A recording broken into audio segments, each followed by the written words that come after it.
Observe how you're expanding, consuming everything in sight as if it were a game. Do you not realize the damage you're inflicting upon yourself? Your beauty has vanished. Vanished. Do you believe any man would be interested in marrying a woman who looks like this? Do you truly wish to stay in this house for all eternity? Once upon a time, in a distant realm, there existed a kingdom that was truly captivating, overflowing with splendor and prosperity. The wanderers from far-off realms embarked on a lengthy quest, driven by the desire to behold its magnificence. The rivers glimmered like shimmering jewels beneath the sunlight. The woods buzzed with vitality, and the meadows brimmed with produce that hinted at generous yields. The realm was known as Akana. In this stunning realm resided a man named Mosi Akazi and his wife Anua. Anua possessed an extraordinary beauty, the sort that could hush an entire gathering with just her presence. In her youthful days, suitors from all corners stumbled over one another in their quest to capture her affection. Prospective partners gathered, presenting treasures of gold, herds of cattle, and vows of eternal loyalty. However, Anua's father, a man of pride and tradition, imposed one condition: his daughter would solely wed into a distinguished family from their village.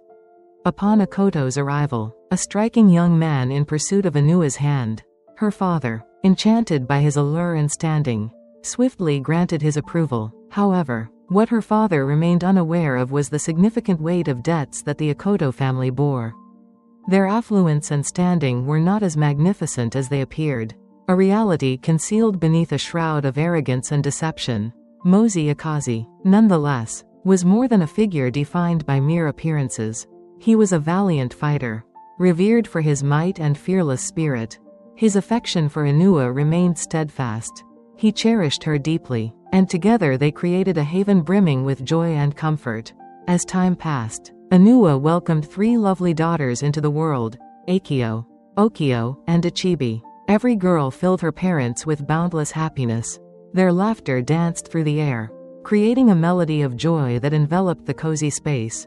While Anua silently fretted over not having a son, Akoto's heart overflowed with love for his daughters, leaving him unconcerned. To him, they were his pride, his treasures, his reason for smiling after a long day. He would spend his evenings immersed in play and dance with them, their laughter resonating through the house like a cherished melody that never lost its charm. Of his 3 daughters, it was Achibi, the second-born, who occupied a unique spot in Akoto's heart. Achibi stood apart from her sisters. She exuded a serene strength, her contemplative nature and unwavering courage reflecting her father's essence in ways that frequently left him in awe. While Anua would often sigh wistfully and say, "If only Achibi were reborn," Akoto perceived no imperfection in her. He cherished her daring nature and her thirst for the trials that life presented. Achibi cherished accompanying her father to the hunting fields, observing him prepare for battles, and absorbing the captivating stories he shared about warriors and their valorous exploits. Her wide eyes gleamed as she declared, "I will battle and pursue like you one day, father." Her daring words would cause Akoto to tilt his head back and laugh until tears cascaded down his cheeks. "Achibi, my princess," he would exclaim, panting slightly. "In this village, it is considered unacceptable for women to engage in hunting or warfare. You are my treasure, and I hope you find a kind and courageous partner to share your life with one day. A man who will guard you with unwavering strength, while you nurture your home with elegance." His voice softened, imbued with warmth, as he gently tucked a strand of hair behind her ear. Yet Achibi remained unsatisfied. She craved something greater. She yearned for a life that extended past the confines of her home, transcending the customs of her village. She envisioned escapades, of demonstrating her resilience and courage, of crafting a narrative that was distinctly her own. Though her father's words were gentle, they felt like a confinement, a space she doubted she could endure. On a fateful day, calamity struck the Akoto household with the ferocity of an unrelenting tempest. Akoto ventured into battle, resolute and courageous, ready to defend his realm. At this point, he had not come back. The announcement of his demise on the battlefield devastated his family and the whole village. Akoto exhibited remarkable strength. It felt as if the sun had been extinguished, plunging everything into shadow. The villagers cried out for Okita, gathering from distant places to share in the grief of his family. Their sorrow was palpable, reflected in their expressions as they sang mournful songs for the warrior who had sacrificed everything for Akana. Anua, his cherished partner, was utterly heartbroken. She cried out in anguish. Her hands pressed against her chest as if her heart could shatter from the torment. Her daughters wept as well, their tender voices heavy with sorrow, reaching out for the father who would never again embrace them with his sturdy arms or bring joy into their lives. For Achibi, the pain was an indelible mark that would forever linger. Her father's words echoed in her mind with vivid clarity. True strength lies not in self-serving, Achibi, but in serving one's community. He had lived and died by those words. Yet the void his absence created in her heart was one that no wisdom could ever fill. She and her father had a unique connection. Anua, now bereaved and filled with sorrow, found herself compelled to bear the immense responsibility of nurturing her daughters by herself.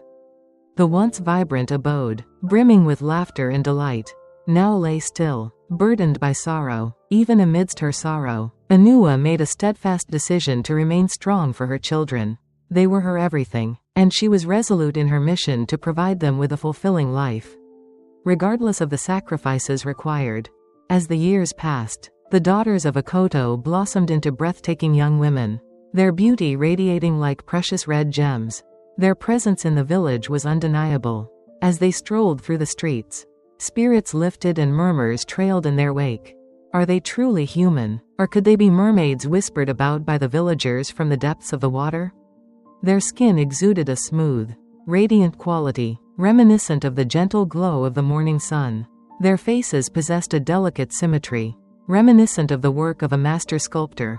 Their long, dark hair was woven into elaborate patterns, cascading down their backs like flowing rivers of silk. The villagers found themselves unable to walk by without stopping to gaze in awe. And stories of their allure traveled swiftly through the community. Anua felt a surge of pride every time she gazed at her daughters. To her, they were her most cherished possessions, infinitely more precious than gold or silver. The elegance and charm of her daughters brought blessings to her home. Young suitors visited Mother, bringing offerings of yarn, fabrics, and jewelry to express their interest in her daughters. Her home was seldom tranquil these days, as the sounds of visitors echoed through her compound. With the New Year festival drawing near, a moment of joyous festivity and age-old pairing, Anua understood that her daughters were on the brink of embracing their identities as sought-after young women. The festival stood out as the pinnacle of the year. It summoned everyone back to the village, from those in far-off cities to those who had journeyed overseas. The air was filled with joy, celebration, and, above all, the sacred union of love through marriage ceremonies. Young women, clad in their most exquisite garments and embellished with stunning jewelry, sought to attract the attention of suitable partners, while men seized the opportunity to seek out their future brides. For Anua, this was a moment that called for careful consideration rather than hasty choices. At the festival, 2 of her daughters would make their debut as eligible maidens, and she was determined to find the finest suitors for them. She envisioned a future where her daughters wed the most affluent men in the realm. Men who would lift their family to unparalleled levels of prosperity and prestige. These were the dreams she had once envisioned for herself. Dreams that had remained unfulfilled after her marriage to Akoto. Even though Akoto had cherished her profoundly, she had been unable to offer the opulent life she had envisioned in her youth. She yearned to be adorned in the most exquisite garments and jewels, to stroll through the village with a sense of pride, showcasing her husband's riches for everyone to admire. Though that life never materialized. Gazing at her daughters now, Anua experienced a spark of hope. In the tranquil evenings, she would frequently find herself outside, watching her daughters as they intertwined their hair into beautiful braids. A faint smile danced on her lips as she mused, "By the time my daughters wed into the richest families, I will finally embrace the life I've always desired." As Anua observed her daughters transform into stunning young maidens, a sense of unease began to creep into her heart. One of her daughters, Achibi, was no longer developing into the slender and graceful form anticipated of young women in Akana. Her formerly smooth and delicate cheeks had transformed into round and puffy forms, and every part of her body appeared to grow fuller with each passing day. In contrast to her sisters, whose graceful figures captivated attention at every turn, Achibi's physique appeared to defy the cherished standards of beauty upheld by their village. In Akana, beauty was characterized by slenderness and elegant contours. A young woman was deemed most alluring when her form appeared as if sculpted from marble. Slender and graceful, however, Achibi, who had once been the most remarkable among her sisters, was now starting to appear unfamiliar to Anua. Her increasing size troubled Anua's aspirations for her daughter's futures. She had always envisioned that Achibi would draw the attention of a wealthy and influential suitor. Much like her sisters had. Given Achibi's rapid weight gain, Anua worried that no man would dare look away. To Anua, this was not merely Achibi's failure, it was her own as well. A setback to the vision she had tirelessly nurtured. Yet Anua was not one to surrender without a fight. She immersed herself in the effort to reshape her daughter, striving to craft her into the perfect young woman. She crafted numerous herbal mixtures, blending bitter roots and leaves, believed to eliminate fat and rejuvenate the body's slender form. Day after day, she compelled Achibi to consume the mixtures, yearning for a transformation. Yet, despite the numerous mixtures Achibi tried, the weight appeared to resist her attempts, adhering more tenaciously than ever. It felt like every effort she made only slipped further from her grasp. Frustration morphed into anger, and Anua's resentment towards Achibi started to intensify. She was perplexed by her daughter's striking differences, not only in looks but also in demeanor. Achibi stood apart from her sisters, who effortlessly mastered the art of weaving and bead making. Achibi rejected any notion associated with femininity.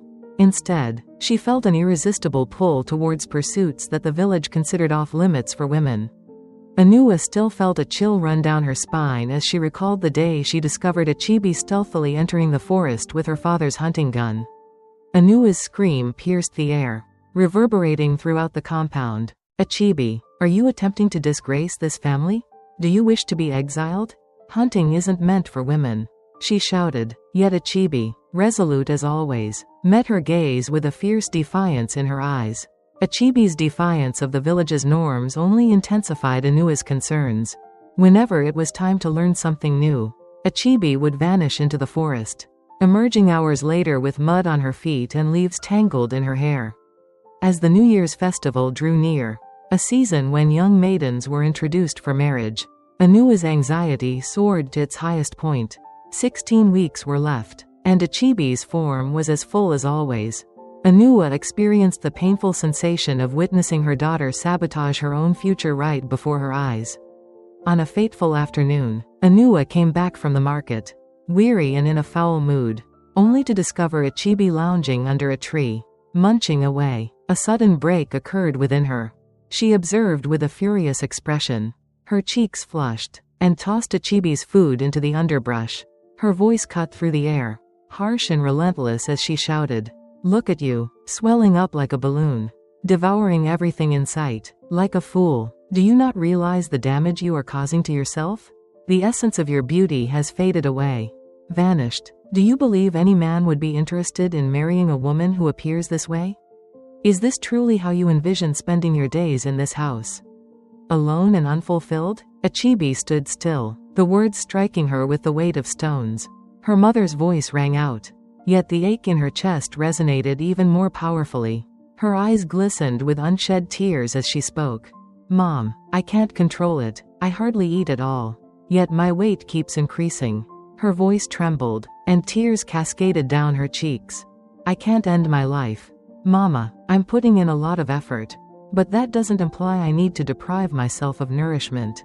Anua's expression stayed stern, unaffected by Achibi's weeping. She concluded that Achibi was beyond redemption, and the only path remaining was to arrange her marriage. She held the conviction that motherhood might transform her into a better version of herself.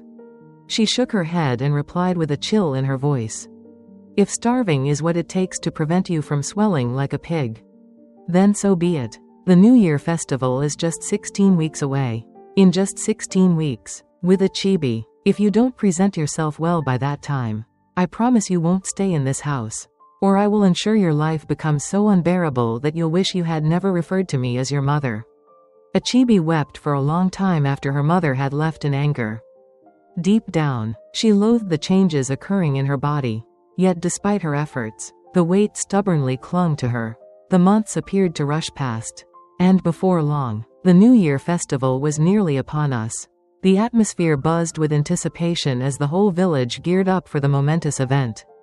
The market buzzed with the lively conversations of young women as they haggled over vibrant dresses, shimmering beads, and dazzling jewelry. The streets overflowed with vitality, as mothers radiated pride for their daughters, sharing hushed hopes about the connections that might blossom from the festival.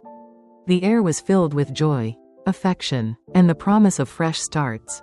A moment when aspirations were realized and loved ones came together.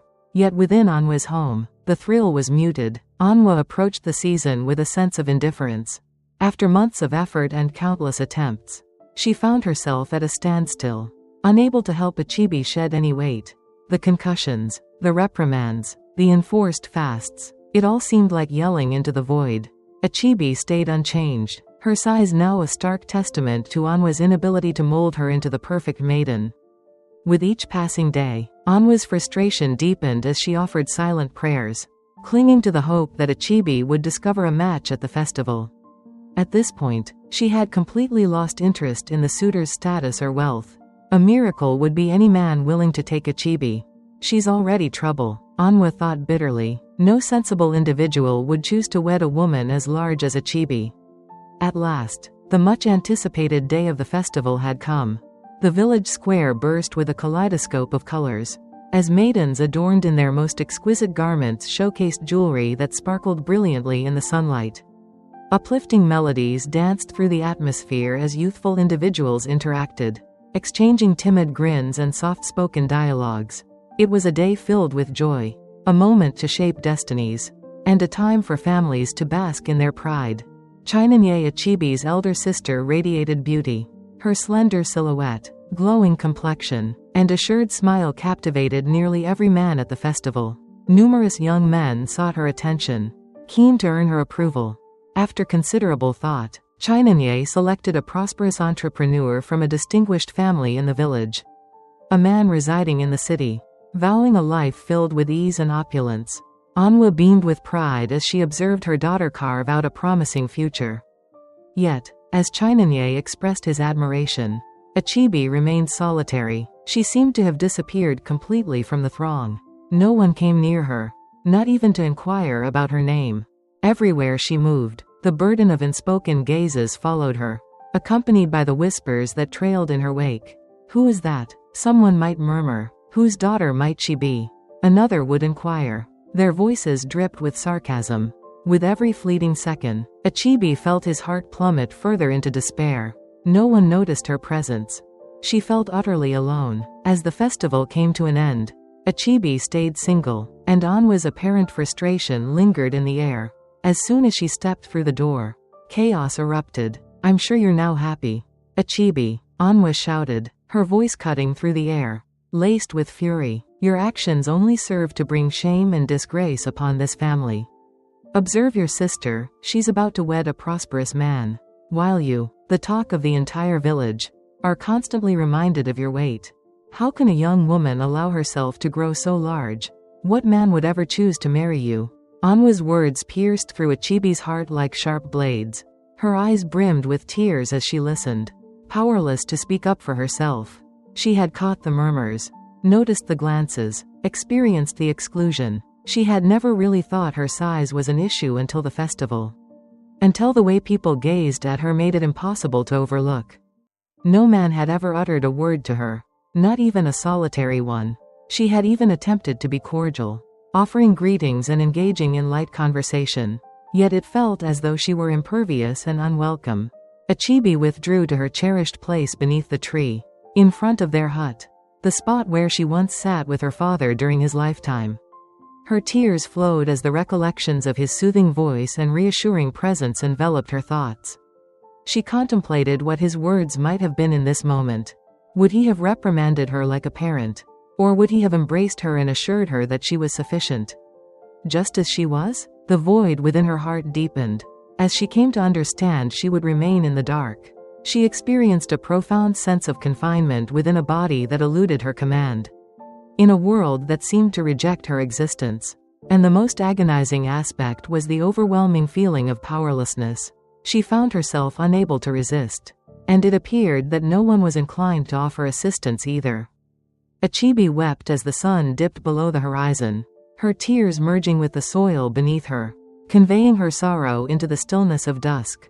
As the years passed, Achibi found himself traversing a solitary and winding journey. While her two sisters had both married and moved on, Achibi stayed in her mother's house, single and without any prospects. No man in the village cast a glance in her direction, much less sought her hand in marriage. The passage of time bore down on her, rendering her an old maiden according to the customs of the realm. 6 years had elapsed since she reached the age of marriage, and during that time, her aspirations for love and companionship had gradually faded. The other maidens in the village were relentless. Each time they spotted Achibi by the stream or strolling down the road, laughter erupted from them, their harsh words slicing through her like blades. "Observe her sighs," they would remark, gesturing at her with derision. "Can you believe she remains single? It must be quite sorrowful to experience such profound loneliness." Their laughter resonated, making certain she caught every word. Achibi attempted to brush them off, yet their jeers cut deep into her soul. She frequently sensed that her mere presence invited mockery, her form a focal point for their disdain. One incident, however, broke her utterly. The event unfolded during the eagerly awaited dance competition, organized by the various villages of Akana Kingdom. The event stood out as one of the year's most thrilling occasions, drawing in crowds from nearby realms. Onlookers assembled to witness the enchanting performances, while for the young women, it presented yet another opportunity to encounter prospective suitors. For Achibi, it seemed like a flicker of possibility. She felt weary of her single status, exhausted by her mother's relentless reminders of her shortcomings. Anua seized every chance to criticize her, drawing unfavorable comparisons to her sisters who were joyfully married and leading satisfying lives. "Just look at you," her mother would remark, her tone laced with contempt. "Just remain here, casting shame and mockery upon this family. I question which man would ever desire you." Achibi's frustration and sadness had culminated in an overwhelming surge of emotion. She was ready to wed any man who could relieve her suffering. This competition seemed like a pivotal moment, a chance to reshape her narrative. Upon her arrival at the village square, the scenes that unfolded before her crushed her delicate hope. The young women, adorned in their most elegant attire, erupted into laughter as soon as they laid eyes on her. Her eyes glimmered with mischief as she stepped forward, a mocking smile curling on her lips. "What are you doing here?" she inquired, her tone laced with sarcasm as the laughter faded away. Achibi's heart raced. She was acutely aware of her outsider status. Yet she had mustered every ounce of courage to be there. I want to dance," she murmured, her voice scarcely rising above a whisper. Their laughter erupted once more, even more boisterous this time, capturing the attention of all those around. "And you? Shall we dance?" A maiden cast a fleeting glance, her hand pressed against her stomach. Envision the impact on the earth as she leaps into the air. It would resemble a grand celebration of elephants, as one ascended while the others navigated their pacts. "That's assuming she can even jump," a maiden interjected with a sharp tone. Her eyes narrowed, fixed on you. "Have you come across any other maidens like yourself in this place? Do you really believe this competition is a joke? Is it possible for you to move your body at all? Observe your size, resembling a pig. It's not surprising that no one is interested in committing to you." Every word hit Achibi with the force of a powerful impact. Her eyes brimmed with emotion as she stood frozen, unable to defend herself. She was unaware of the depths to which she had sunk in the perception of her village. How her body had rendered her an outsider. With a heavy heart, she pivoted and departed, her gaze lowered in embarrassment while the sound of a girl's laughter echoed in the background. "Pig, pig," their harsh voices echoed, trailing after her as she faded into the horizon. Achibi found himself at a crossroads, uncertain of the path ahead. The last place she desired to be was home. The sting of her mother's words only served to exacerbate the hurt. Her heart throbbed with pain, and her chest felt weighed down, making it seem as though each breath was a struggle. Silently, she approached the riverbank. The afternoon sun cast a warm glow, and she was certain the riverbank would be deserted. The majority of individuals were occupied with their agricultural tasks or relaxing at home. Away from the tranquil, cool waters, the river lay undisturbed, its surface a flawless mirror capturing the warm, golden tones of the descending sun. A chibi perched silently on a sizable rock beside the shimmering water. Her tears fell silently onto her lap. Her reflection gazed back at her from the water, and for a fleeting instant, she hardly recognized the person looking back. Her once bright eyes appeared dimmed by pain, and her round face, though soft and kind, now carried an air of shame. In the customs of their culture, a woman's value was determined by her capacity to find a husband and produce offspring. As the years went by, the challenges of finding a partner intensified for the maiden, and with each passing moment, Achibi sensed herself sinking deeper into the stigma of being unwanted. She had relinquished her youthful aspirations of becoming a fierce warrior and skilled hunter. She immersed herself in acquiring the skills deemed essential for a maiden: cooking, weaving, bead-making, all in a fervent attempt to conform to the expectations of society. Yet, despite her relentless efforts, nothing ever appeared to succeed. Her efforts seemed impervious to the world, as if she were destined to linger on the fringes of existence, never quite fitting in. The weight of sorrow in her heart intensified, and she grasped her chest firmly, as though attempting to contain the pain and prevent it from engulfing her completely. She was startled by the sound of footsteps behind her. She spun around swiftly, brushing away her thoughts, only to catch sight of a familiar figure making its way toward her. It was Agu. Achibi's heart raced with anticipation. She had been acquainted with him since their days of youth. He had been her dearest companion, a boy who consistently brought her joy, someone she was certain would never pass judgment on her. Agu had departed from the village long ago following the death of his parents, and she had not seen or heard from him since that time. Yet, there he stood, approaching her with an expression of astonishment etched across his features. "Is that you, Achibi?" he inquired, pausing several paces back. His gaze swept over her, pausing for a heartbeat. "When did you grow so much? What brings you to this moment of tears?" Achibi blinked, striving to regain her composure. "I wasn't aware you had come back to the village," she murmured, her eyes drifting away from his. Agu gave a slight nod. "I have just returned not long ago." He explained that he wanted to fill his bottle with drinking water. He turned his gaze toward her. After a moment's hesitation, he inquired, "Do you wish to join me for a hunt?" Achibi's eyes sparkled with a sudden brightness, a glimmer of happiness piercing the veil of sorrow. Visions of their youthful escapades flooded their mind, moments filled with discussions of hunting and tales of courage. She had missed Agu more than she understood. "Can I really join you?" she asked, her voice tinged with uncertainty, unsure if he truly meant it. Agu beamed with warmth. "Absolutely. You haven't changed at all, Achibi," he remarked. Achibi emitted a faint, sardonic chuckle. "Only you think that," she replied, yet her voice carried a gentle warmth, a glimmer of optimism. As they journeyed into the forest side by side, Achibi experienced an emotion she hadn't encountered in years. Liberty. The untamed atmosphere stirred recollections of her father, and the myriad occasions she had envisioned herself as a bold and unyielding hunter. They succeeded in capturing a handful of small creatures, and Achibi's expression radiated with pride. After a long time, she experienced a sense of vitality.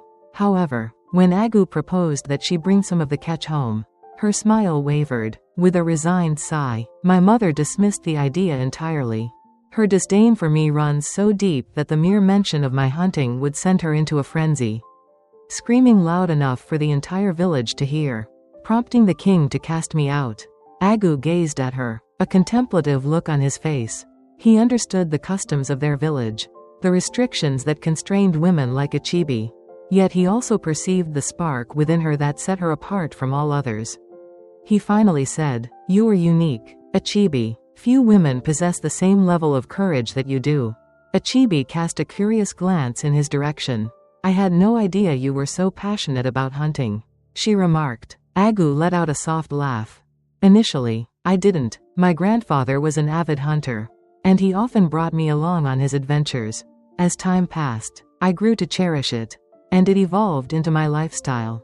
For a brief moment, they strolled in quietude, the forest vibrant with the whispers of rustling leaves and the distant melodies of birdsong.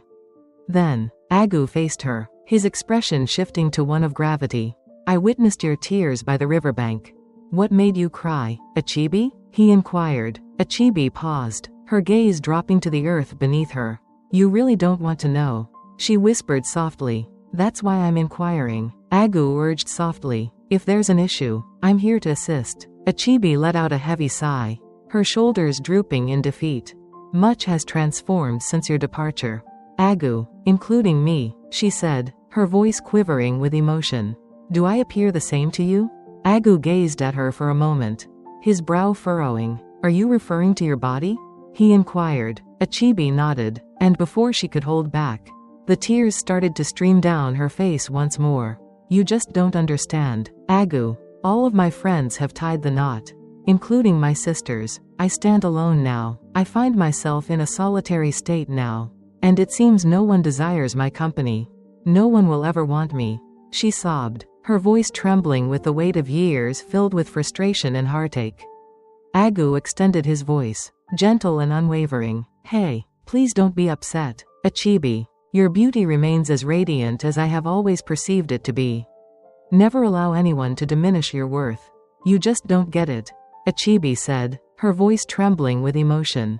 Agu acknowledged. Perhaps I do, or perhaps I don't. However, there is one thing I am certain of.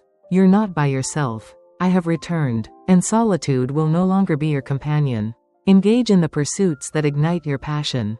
We can always seek refuge and embark on a hunting adventure together. I assure you, we will discover joy together. You've always held a unique significance in my heart, Achibi. That remains the same. Whenever I find myself at my grandfather's place, out in the woods hunting, my thoughts are always on you. Agu's words wrapped around Achibi's wounded spirit like a soothing embrace. After an extended period, she experienced a sense of being acknowledged, comprehended, and valued. The day that started off so bleak blossomed into one of the finest she had known in years. She and Agu exchanged laughter, reminisced, and revived the connection they had previously cherished. Yet, just as Achibi started to regain a sense of hope, her happiness was abruptly crushed the instant she stepped back into her home. In the compound, visitors lingered, and the expressions on their faces hinted at impending trouble. Where have you been all this time, you foolish girl? Anwa's voice flowed through the air as Achibi stepped into the compound. Her mother's face flushed with fury, hands firmly planted on her hips as she strode back and forth. I have scoured the whole village in search of you. Do you possess any understanding whatsoever? Guests have arrived. A proposal of marriage has been made. They have been anticipating your arrival. Achibi stood still. For a brief instant, she found herself uncertain about her emotions.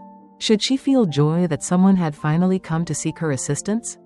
Or should she feel a sense of sorrow that it had taken such an extended period for anyone to acknowledge her existence? As she approached the house, her thoughts drifted, consumed by memories of Agu. The moments they shared by the river and among the trees had awakened a sense of hope within her that had long been dormant.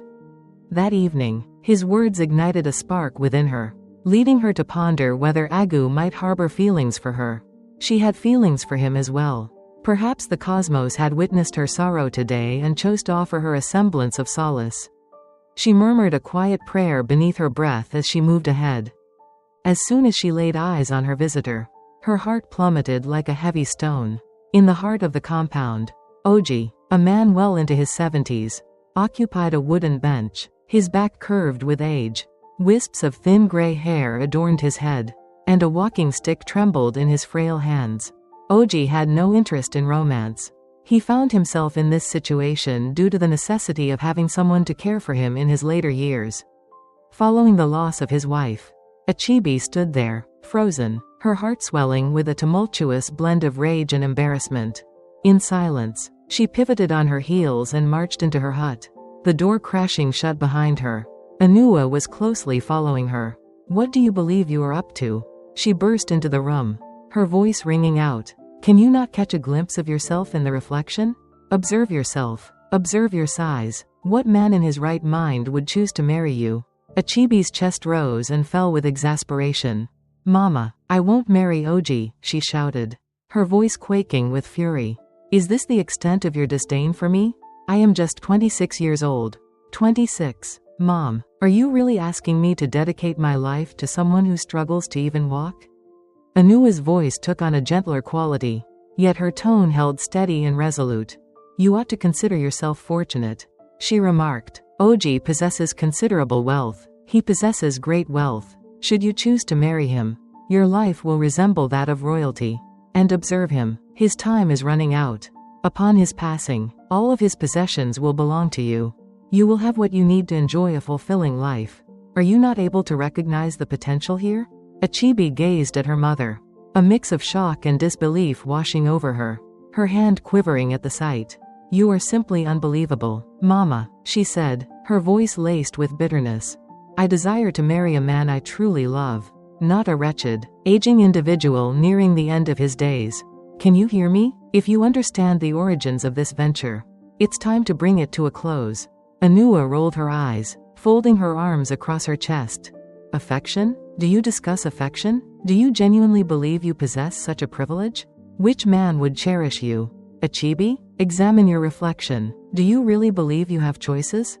Should you allow this chance to slip away, it will haunt you for all time." Achibi inhaled deeply, her mother's words ricocheting off her like small stones against a sturdy wall. Typically, such harsh words would have devastated her. But today felt unique. She felt an inexplicable shift within her, a transformation that she couldn't quite understand. Perhaps it was the anticipation that Agu might propose to her at any moment. She permitted herself to envision a future where she embraced love, rather than succumbing to desperation. "I will not marry him, Mama," Achibi declared with conviction, her tone unwavering. Anua fixed her gaze on her, her lips forming a tight line. Yet Achibi remained unfazed. After a long time, she experienced a surge of strength within her, a subtle clarity that whispered she was worthy of more than the challenges life had presented. As she settled onto her bed, her mind wandered back to Agu, recalling his words in the forest, his kindness, and his ability to truly see her. He had given her the courage she never realized she had, empowering her to confront her mother. Friendship flourished between Achibi and Agu like vibrant blooms following a refreshing downpour. Their evenings unfolded in the forest, a tapestry of hunting and exploration woven into the fabric of their shared adventures. The hours brimmed with laughter, tales, and playful banter, creating a bubble where the outside world faded away. As soon as an animal was detected in the vicinity, their lively conversation would cease, giving way to the exhilarating hush of the pursuit. On fortunate days, they would come back with a treasure trove of small game, while on less fortunate days, they would chuckle at their misfortunes, vowing to each other that tomorrow would bring better luck. Agu possessed a unique ability to make Achibi feel cherished.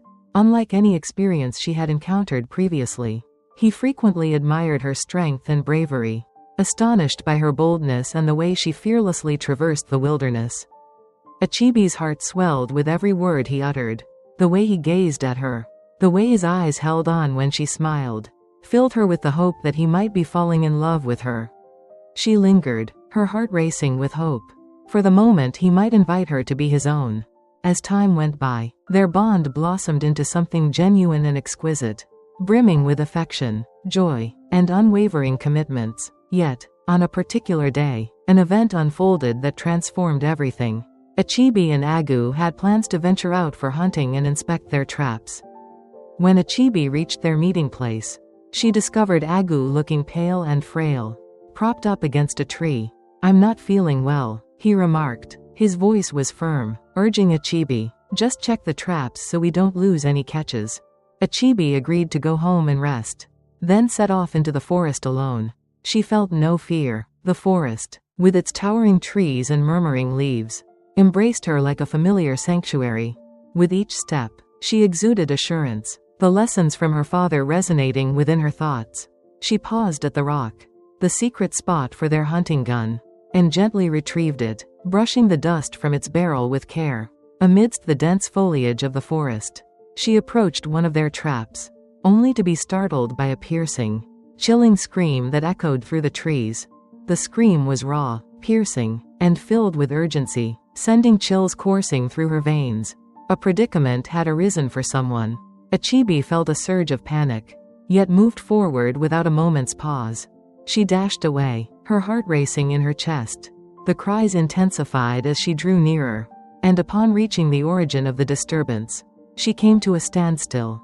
At the foot of a towering tree, a lion stood, its golden eyes aflame with hunger.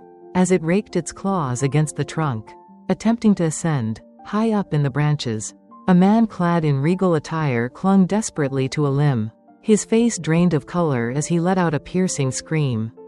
Achibi's jaw dropped in disbelief. The prince stood before them, the rightful heir to the throne. Achibi's heart pounded in his chest. She had never encountered a threat as formidable as a lion before. Yet she understood the urgency to take action. Her hands shook as she held the gun, aware that this was not just a typical hunt. The lion let out a low growl, its sharp teeth glinting menacingly as it ascended, drawing nearer to the frightened prince. Achibi inhaled deeply, lifted her weapon, and focused her aim. She squeezed the trigger. The projectile struck the lion's flank, eliciting a thunderous roar of agony from the majestic creature. It yielded, its golden gaze now fixed upon her. Achibi felt a jolt of fear as a lion sprang from the tree, racing towards her with alarming swiftness. She let out a scream, yet remained rooted to the spot. At this moment, her very existence hinged on her bravery. Observing her trembling hands, she pulled the trigger twice more in rapid succession. The lion emitted a last, haunting groan before succumbing to the earth. Devoid of life, the prince hurriedly descended from the tree, his robes tattered and soiled, yet his expression radiated gratitude. He hurried to the fallen lion, his eyes wide with concern. But just as he was about to express his gratitude to his rescuer, he realized that no one was present. Achibi became acutely aware of the peril surrounding her. In her village, women were strictly prohibited from hunting, and the consequences of the princess uncovering her true identity could lead to banishment or something far more dire. Clutching her weapon with determination, she pivoted and sprinted with all her might, weaving through the trees until she felt certain she had evaded any pursuers. Her heart raced within her, yet she pressed on relentlessly. She needed to safeguard her hidden truths. As dusk fell, the resonant clang of the town crier's gong reverberated through the village, delivering tidings that set the community abuzz with anticipation. A mysterious hunter has rescued the prince's life, the town crier proclaimed. The majestic lion rests within the palace, a testament to the hunter's courage. The monarch vows magnificent rewards: silver, gold, and vast stretches of land to the individual who rescued the prince, should he choose to unveil his identity. The king has proclaimed that this hunter shall rise to become one of the richest men Anaku has ever known. The villagers stood in wonder. They huddled together in small clusters, murmuring and speculating about the identity of this enigmatic hero. Achibi nestled beneath the tree outside her hut, her knees pulled tightly to her chest, quivering softly. She was the pursuer, yet she found herself unable to advance. The very laws of the kingdom that prohibited women from hunting were now stripping her of the recognition and honor she rightfully earned. Its weight bore down on her, overwhelming her completely. Should she choose to unveil her true self, she risked losing it all: her freedom, her standing within the village. Yet, remaining silent would mean forfeiting the opportunity to transform her life for good. The reward held the promise of fulfilling her deepest desires, her mother's affection, the admiration of the villagers, and a life untainted by ridicule. For the first time, she had an opportunity to reshape her narrative, to transcend the shame and mockery that had plagued her for years.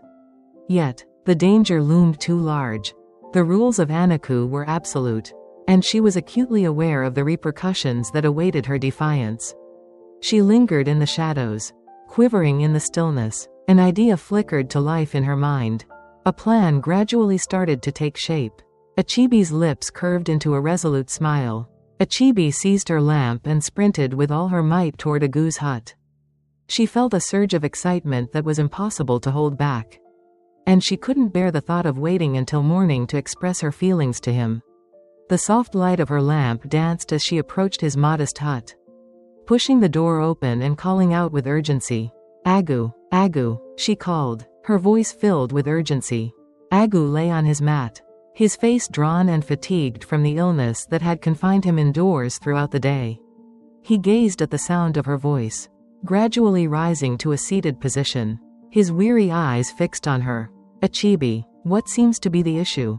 he inquired softly. Achibi's face radiated excitement as she moved closer to him. "Have you heard the town crier's announcement?" she inquired, her voice trembling with barely contained enthusiasm. Agu nodded, a subtle smile playing at the corners of his mouth. "Indeed, I heard him say that.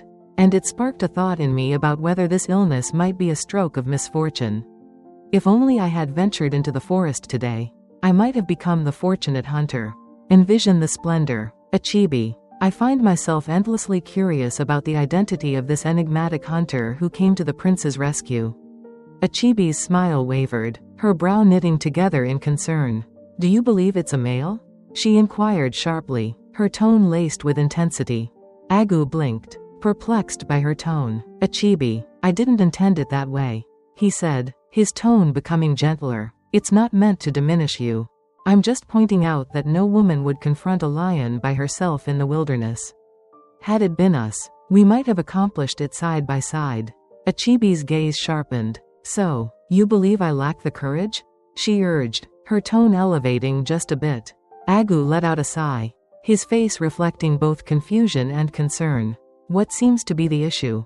Achibi, what makes you feel under attack? I truly didn't intend to cause you any pain with what I said." Achibi's frustration reached a breaking point. She tightened her fist and fixed her gaze on him, her voice trembling with feeling. "I feel cornered because I took down the lion. Agu, I am the pursuer, and that's why I fled before anyone could catch a glimpse of me." Agu stood still, his jaw dropped in disbelief. "Excuse me, could you clarify that?" he murmured. As her words resonated, a look of wonder spread across his face. "Achibi, you have slain the lion. Wow, you are truly amazing." He sprang up, disregarding his own frailty, and enveloped her in a firm hug. "Your actions surpassed the courage of even the most valiant souls. You rescued the prince. Achibi, are you aware of the implications of that?" Achibi leaned back a bit, her face reflecting a grave demeanor. "I do, and that's why I'm here," she said, inhaling deeply. "Agu, you must make your way to the palace. You must inform them that you took down the lion." Agu's expression shifted to a blend of astonishment and incredulity. "Excuse me? No, Achibi. This was your doing, not mine. Your glory is not something I can claim. This is your time to shine." Achibi resolutely shook her head. "It cannot belong to me. You're well aware of the regulations that govern this realm. A woman pursuing her hunt is an offense. Agu, if they discover my involvement, I could face consequences, perhaps even exile. Yet, you have the power to seize it. I will recount precisely what transpired, right to the finest detail. If they inquire about your departure, explain that you felt inundated. It was unimaginable, the actions you had taken." Agu gazed at her, his eyes brimming with tears. "Achibi," he murmured gently, "you are prepared to sacrifice all of this for me. The riches, the prestige, everything." Achibi nodded, her voice thick with feeling. "I find myself without options. Agu, society often underestimates our contributions. Women like me are often discouraged from dreaming or pursuing ambitions that extend beyond the confines of home. Even my father, despite his love for me, never supported my aspirations, yet you remained by my side when others chose to turn away. If this is within my capabilities, then I shall make it happen." Tears shimmered in Agu's eyes as he drew her into yet another embrace. "You are incredible, Achibi," he murmured. "I may not feel worthy of this, yet I assure you, I will not disappoint you." The following morning, the palace was inundated with individuals asserting they were the hero who vanquished the lion. The town crier's proclamation had summoned hunters from all corners of the village, each one eager to claim the king's promised reward. The prince, on the other hand, remained unfazed. As each individual approached, He inquired about the events that had transpired in the forest. None of them could offer the specifics he sought, and irritation was starting to show on his face. At last, it was Agu's moment. He advanced with assurance and narrated the tale precisely as Achibi had shared it with him. He vividly portrayed the lion's menacing growl, the prince's panicked cries, and the accurate shots that ultimately felled the creature. The prince's expression brightened. "Indeed," he shouted, gesturing towards Agu. "He is the chosen one. He is the one who rescued me from the shadows." The villagers burst into jubilant cheers, their voices harmonizing as they chanted, "Agu the lion killer! Agu the lion killer!" They hoisted him onto their shoulders, twirling and chanting as they paraded him through the village. The king, radiating pride, bestowed upon Agu twice the promised reward: silver, gold, and a lance, making him the richest man in Okaner. Achibi found himself amidst the throng of people. Her heart swelled with a blend of pride and bittersweet joy. Tears flowed down her cheeks as she witnessed her dearest friend being honored as a hero. She felt genuine happiness for him, yet a tiny fragment of her heart ached, aware that the recognition she had worked for was now his to claim. Yet, she reassured herself that this was ultimately for the greater good. The danger of exposing her true self loomed large, and with Agu's newfound wealth, the moment for a marriage proposal was finally at hand. Understanding this was sufficient, yet what Achibi failed to grasp was that this sudden recognition would attract more scrutiny for Agu than they could have ever anticipated. And along with that scrutiny came obstacles neither of them were ready to face. That night, as a prince lay in his bed, slumber ushered in a peculiar and disquieting dream. He found himself once more in the forest, where the atmosphere was thick with unease and dread. The moment unfolded exactly as he recalled. Gripping the tree, the lion lurking beneath, and the gunfire that preserved his existence. Yet, on this occasion, the dream unveiled a new revelation. Once more, the scream pierced the air, right before the last two shots echoed through the silence. The scream was not that of a man, it resonated as a woman's voice. Steeped in terror but woven with an unyielding resolve, the prince shot up, his breath quickening as beads of sweat trickled down his face. His thoughts surged as he revisited the dream repeatedly. Is it feasible? Is it possible that a woman was the one who killed the lion and rescued him? It felt unimaginable, yet the scream from his dream, the one he could still vividly remember from the events in the forest, was so distinct that he couldn't shake it off. If that were the case, how did Agu know precisely what transpired in the forest? What a remarkable ability he has to capture the scene with such precision. The pieces of the puzzle were misaligned, and the prince was determined to seek out the reality hidden beneath the surface. As the prince grappled with his doubts, Agu reveled in the glow of his recent acclaim. His name echoed in every conversation. The villagers hailed him as a hero, and young maidens composed melodies celebrating his courage. His once modest heart had been dismantled, giving way to the structure of a more magnificent dwelling. His newfound affluence granted him indulgences he had once only fantasized about, and the admiration he garnered felt like a fantasy realized. In the meantime, Achibi's existence continued on as it always had. She lingered in the shadows, observing as Agu's star ascended ever higher. It had been 6 days since they last embarked on a hunt together, and Agu had not made his way to their familiar meeting place even a single time. Initially, Achibi made an effort to remain patient, convincing herself that he was likely overwhelmed with the transformations occurring in his life. As the days continued to unfold, a weight of yearning and uncertainty settled in her heart. She had envisioned Agu approaching her, extending an invitation for another hunt, or perhaps even revealing his feelings for her, culminating in a proposal. Ultimately, she had given up so much for him. She envisioned a life where they could unite, picturing a future brimming with affection and joy. Yet, as the days stretched on in quietude, her patience began to wane. Achibi resolved to seek out Agu and uncover the reasons behind his avoidance. Upon her arrival at his hut, she was taken aback by the extent of the changes that had occurred. His former, unassuming home had been transformed into a nearly finished complex. Numerous new huts emerged in a place that had previously been nothing but empty earth. Achibi felt a small surge of joy as she smiled to herself. Clearly, This indicated that Agu was getting ready to establish a home. Maybe he was creating a sanctuary for the two of them. However, as she neared the kitchen, an unexpected force halted her progress. Within, her gaze fell upon a lovely young maiden. The girl moved with a slender elegance, her presence glowing softly as she focused on preparing a meal. Achibi felt a tightness in her throat, her thoughts swirling in a frantic dance. Who is this person? She pondered. Is it possible that she is Agu's sister? However, he has never brought up a sister before. Achibi shook her head, attempting to push away the thoughts that were invading her mind. It simply can't be what I'm imagining. Agu would never betray my trust like that. She rapped softly on Agu's door, her heart racing in her chest. The door creaked open, revealing Agu, sprawled comfortably on his bed. Achibi, you made it, Agu exclaimed, rising swiftly, his face brightening with a welcoming grin. Achibi remained expressionless. Her voice carried a weight of sorrow as she spoke. Each day, I find myself at our meeting point. Ever since the palace announcement in your newly discovered world, she said softly. Yet, you have not arrived, not even a single time. Agu ran his hand through his hair, his expression changing uncomfortably. I apologize, Achibi, so much has been unfolding, he remarked, his voice fading into silence.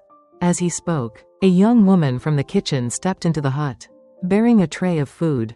She set it down softly on the table, offering a warm smile to Agu. Obim, your meal is prepared, she announced, utterly disregarding Achibi's existence. Achibi stood still. The term Obim, my heart, resonated in her thoughts like a harsh tolling bell. Her heart raced, and fear seized her. Surely, this cannot be real, she mused, just as she was about to speak.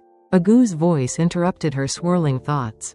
Achibi, he remarked, pointing to the maiden. It's my fiancé, Dima. Dima, allow me to introduce you to my closest companion. Achibi. In that instant, everything crumbled for Achibi. The phrase wife-to-be resonated in her mind, a harsh reminder of her circumstances. The man of her dreams for a future together. The man for whom she had given up her own brilliance. The man she had thought viewed her as more than just a friend had opted for another. Heart felt as though it were being squeezed in a vice. Her eyes brimmed with tears. Yet, she would not allow them to tumble.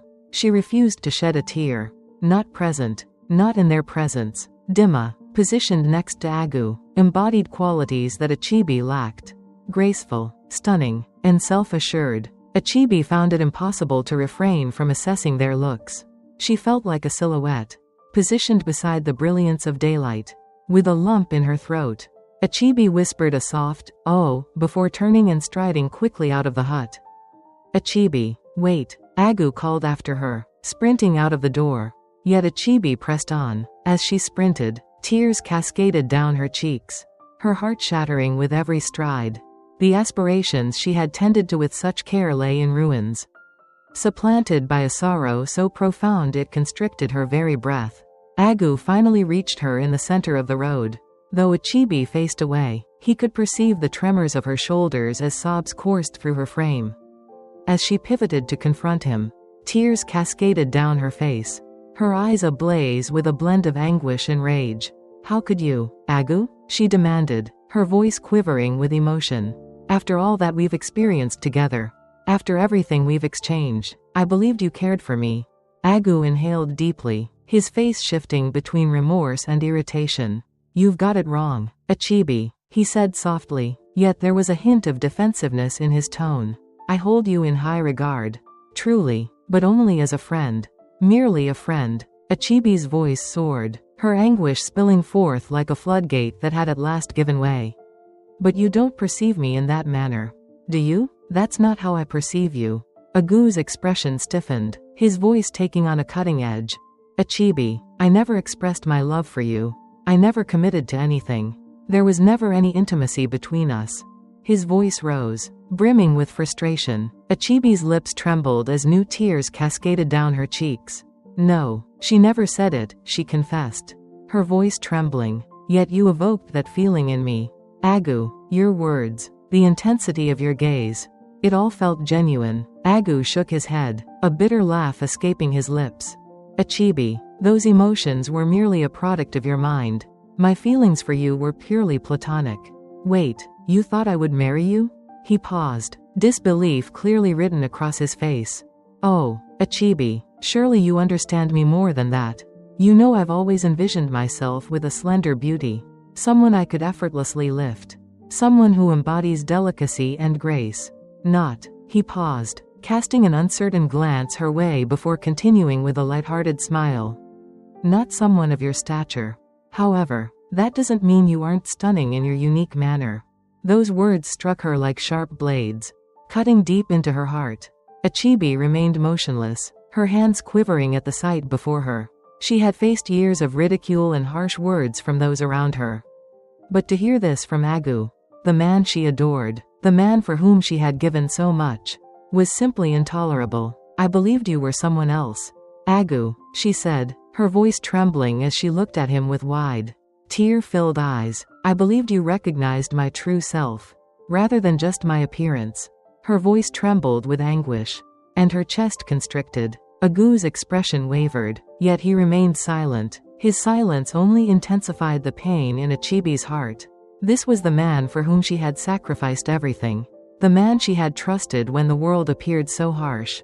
The betrayal pierced her heart, leaving her unable to endure his presence any longer.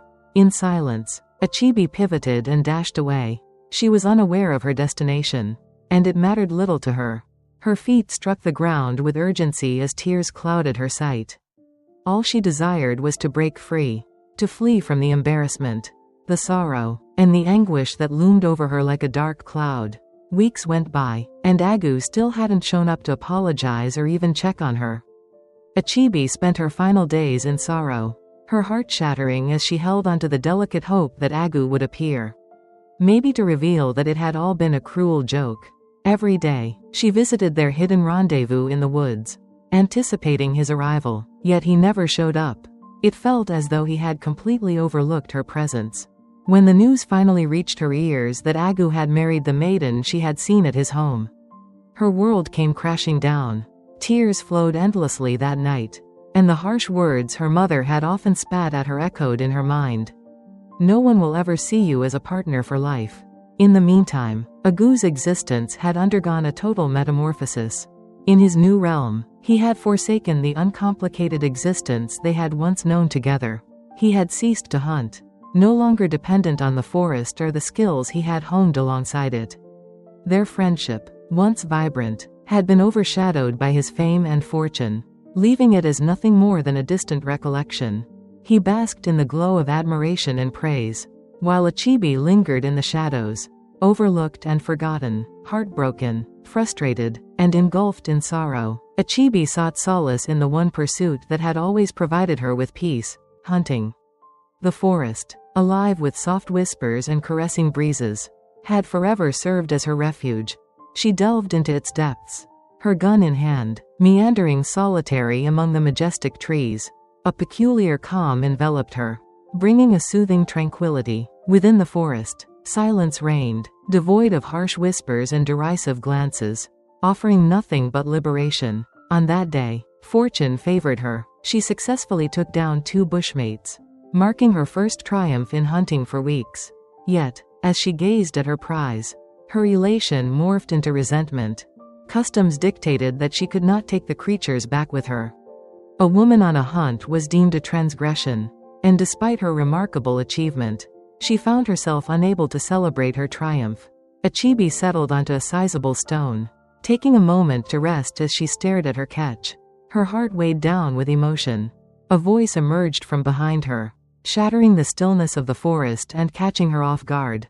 "Ah, so it's you." Achibi spun around swiftly, her heart racing with trepidation.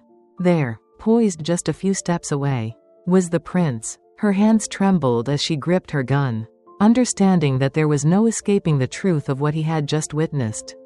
She found herself ensnared. "My prince," she stuttered, inclining her head gently, her voice quivering with emotion.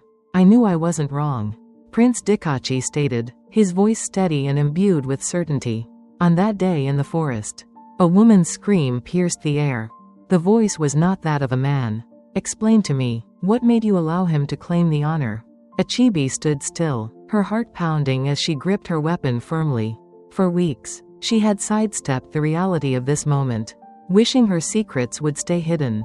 Yet here he stood, the prince, resolute in his pursuit of the truth before her.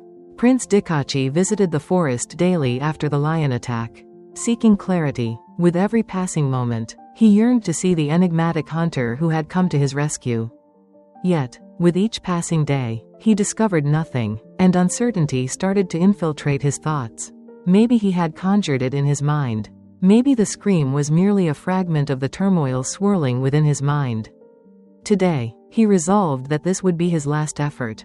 And just when he was on the verge of surrendering, the truth emerged before him. Irrefutable. Achibi inhaled deeply, her voice quivering with a mix of fury and sorrow as she expressed herself. "What do you envision for someone like me in a world such as this?" she inquired, her voice slicing through the stillness of the woods. "We are confined to the roles assigned to us, unable to pursue our aspirations or be recognized as anything beyond a wife and mother. Hunting defined my existence. Had I been a man, perhaps I would have become the finest hunter to ever exist. However, I am not. As a woman, I find that my dreams feel out of reach. Are you aware of the consequences a woman faces when discovered hunting in this kingdom?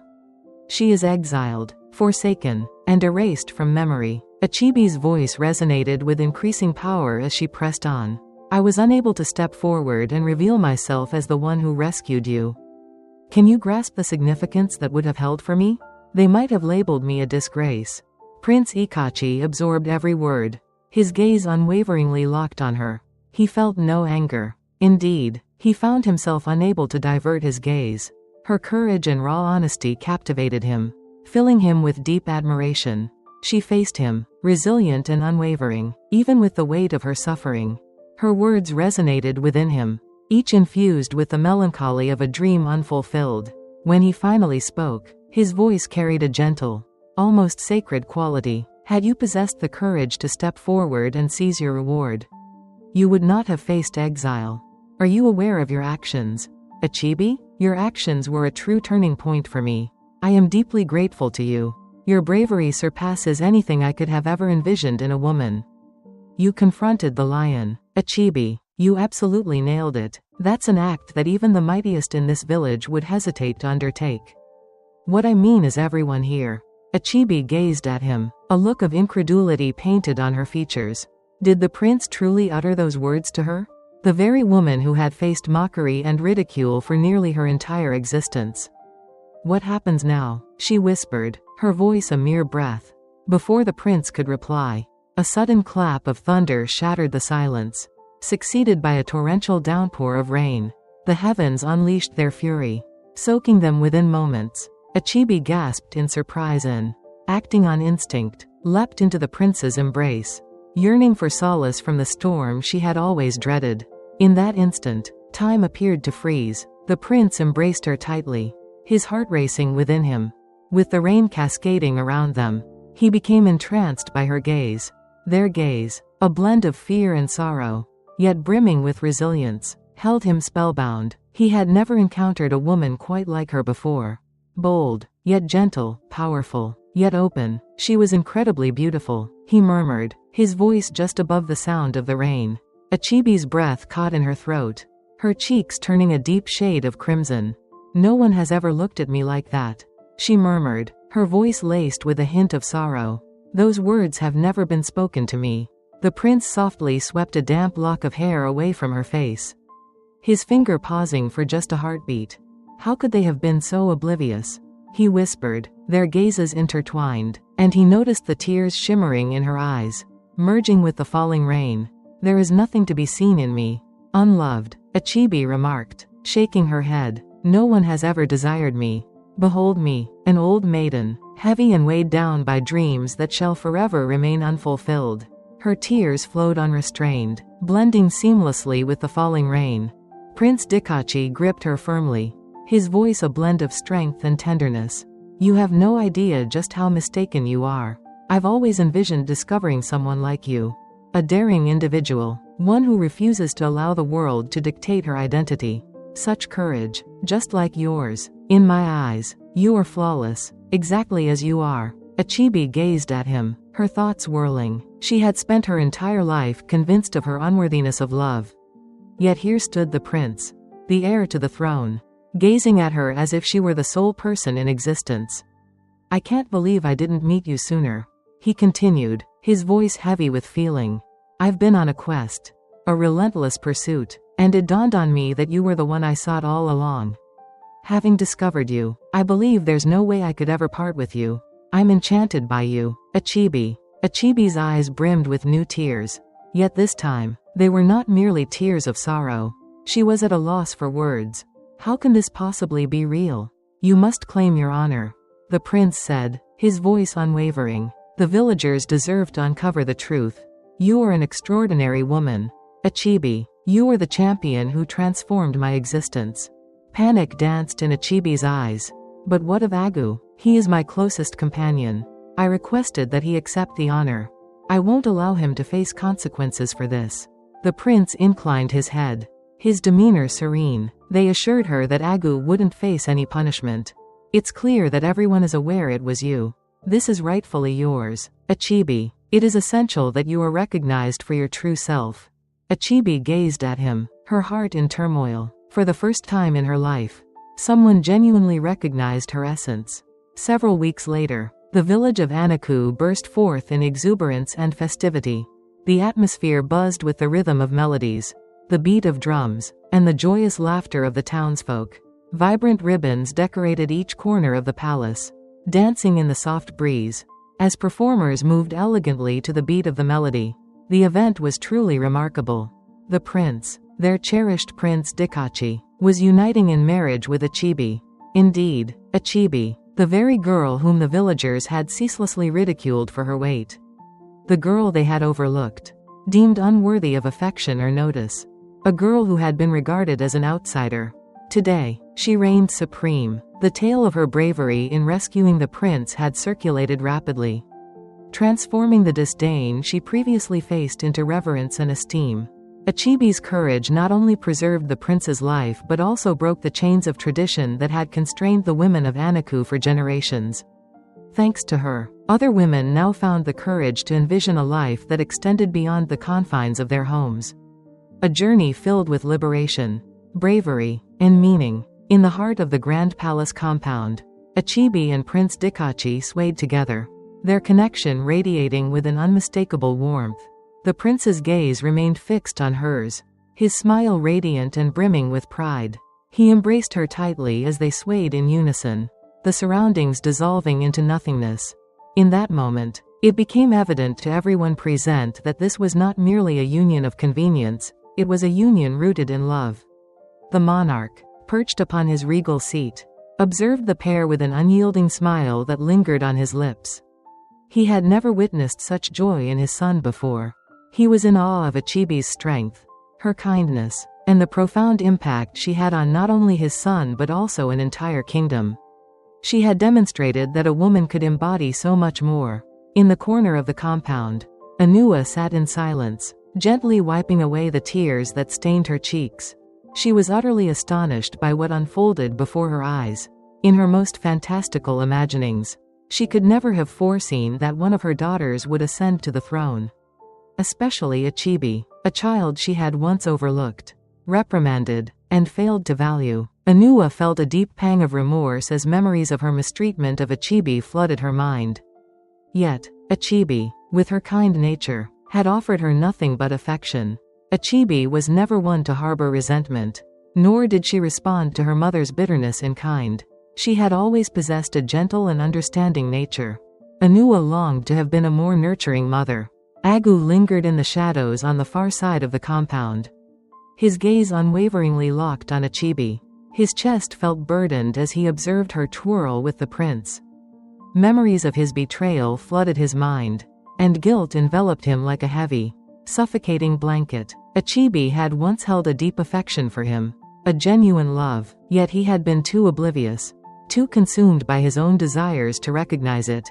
Instead, he had claimed everything for himself: her sacrifices, the riches, the fame, while treating her feelings as if they were inconsequential. Now, his wife Dima remained by his side, not out of affection but for his riches. Achibi, however, had cherished him for his true self, even though he feigned ignorance of her feelings for him. Nevertheless, in spite of all he had inflicted upon her, she extended to him compassion and grace. She had the power to take everything from him and shatter his world. Yet she chose not to. As Agu's eyes shimmered with tears, he came to understand the profound nature of Achibi's generosity. He murmured softly, "You are worthy of this joy. Achibi, you discovered someone more deserving. Someone who truly values you. I failed to recognize your value." But he did not. At the heart of the compound, Ensikachi drew nearer to Achibi as he moved to the rhythm of the dance. His voice was gentle, barely above a whisper, yet perfectly audible to her. "I can't believe my fortune," he murmured, his eyes brimming with awe as he looked at her. Achibi beamed, her heart brimming with joy. "I don't know how I became so lucky either," she replied, her voice quivering with feeling. The music rose, enveloping the hall in its exuberant tune. As the couple embraced, their arms wrapped firmly around one another, their hearts synchronized in rhythm. At that instant, everything else faded away, neither the murmurs of the townsfolk nor the customs they had tarnished. They were enveloped in a realm crafted solely by their imaginations, a realm where affection prevailed above everything else. Hey friends, I truly appreciate you taking the time to enjoy this incredible tale. I trust you found it as delightful as I found the process of creating it. Please feel free to share your thoughts in the comment section below. If you haven't subscribed to our channel yet, kindly click the subscribe button to join us. Additionally, activate your notification bell to ensure you receive alerts whenever we share new stories. I truly appreciate your kindness and encouragement. For now, I must take my leave and look forward to our next tale together. Farewell.